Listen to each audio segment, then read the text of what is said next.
بھائی کا سوال یہ ہے کہ کیا بے نماز کا ذبح کیا ہوا جانور کھایا جا سکتا ہے؟ بے نماز اگرچہ مسلمان نہیں ہے، جیسا کہ صحیح مسلم میں حدیث ہے، نبی مکرم صلی اللہ علیہ وسلم نے فرمایا بین العبد بالکفر ترک الصلاۃ، بندے کے درمیان اور کفر کے درمیان نماز کا چھوڑنا یہ فرق ہے۔ مطلب نماز کسی مسلمان اور کافر کے درمیان فرق کرنے والی چیز ہے، لیکن جو شخص کلمہ پڑھتا ہے، قرآن کو مانتا ہے، نبی کو مانتا ہے، اپنے آپ کو مسلمان کہلواتا ہے،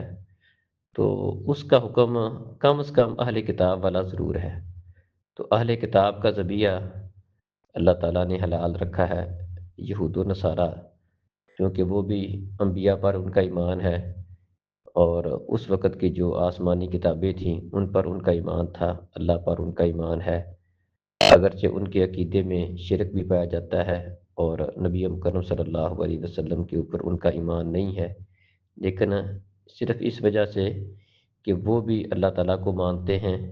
اور پہلے نبیوں کے اوپر ان کا ایمان ہے، آسمانی کتابوں پر ایمان لاتے تھے، تو اس وجہ سے ان کے ذبیحے کو مسلمانوں کے لیے بھی حلال اور جائز رکھا ہے۔ تو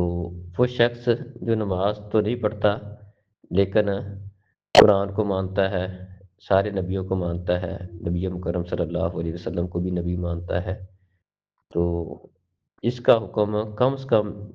تو ظاہری بات ہے وہ والا لازمی ہوگا جو اہل کتاب کا ہے۔ تو جب اہل کتاب کا ذبیحہ درست ہے تو ایسے شخص کا ذبیحہ بھی درست ہے۔ واللہ اعلم۔ السلام علیکم۔